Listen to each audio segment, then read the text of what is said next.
down at my property, I found a new little walkway through the woods. I will turn around and show it to you guys soon. And so me and Scarlett are gonna go down, see what's there. Oh, I think this right here, this is either our native salmonberry or our native thimbleberry. Either way, very excited because I wanted to plant some, and here we are. We've already got ourselves a nice little berry patch over here. Because what we've got here, you see between the light, and we've measured the soil earlier. This is a very good like forest edge kind of area. On the other side, we've got some more of these berries. Very cool. An oso berry over there. Very exciting. Let's see. What else? Where is my Scarlett? Scarlett! Come here, girl! Come here, Scarlett! Where are you? Where's my Scarlett? Scarlett! Come here, pretty girl. Come here, pretty girl.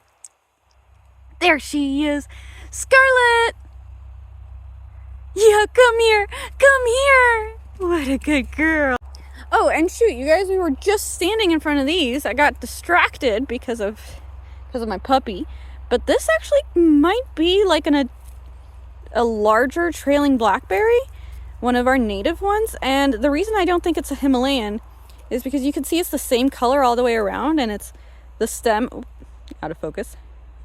Focus. The stem is round and the same color-ish, mostly.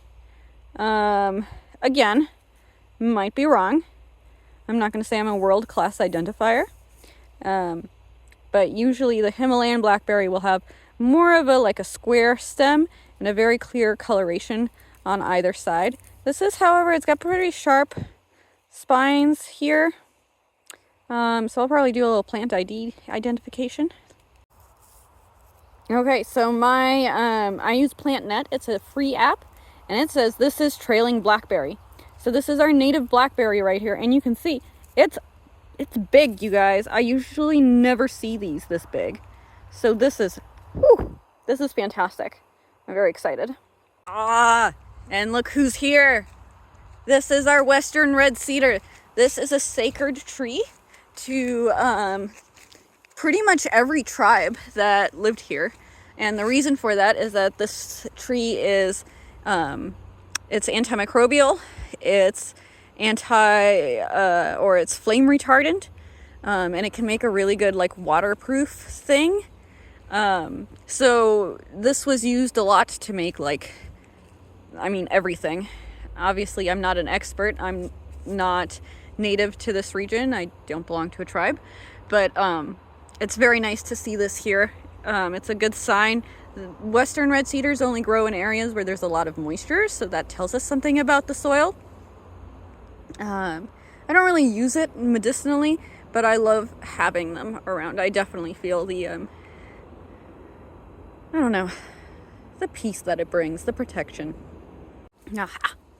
There is a fork on our trail. So let's go sideways today. So here we have more oso berry. Look at that. So I may not need to plant any berries, which is nice, except for the elderberry. I don't actually see any of them here yet. Okay, I'm gonna nerd. I love lichen. Lichen is possibly the coolest plant. It's not a plant. It is a fungus and two bacteria that work together to essentially create a single living organism. But they can break apart and do it separately if they want. We struggle to cultivate these in the lab. It's very cool. It's very exciting.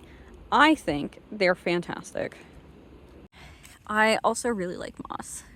Look, see, these are the little seeds, no, spores that they're sending out. Hi, puppy.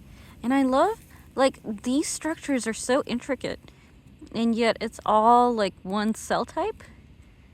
I believe they're not vascular plants. That's why they're so small. but they're beautiful. I love mosses. Mosses are great. We of course have just fucking tons of ferns, which again tells me this is a nice wet area. And we've got lots of dead wood, which is great for native habitats and a lot of our native birds and small mammals. As well as insects. They also like the dead wood. And there's the main trail. Bam! Look at that, Scarlet. We reached it. And you know, she really needed to go on a walk because I think I fed her a little too much. Yeah.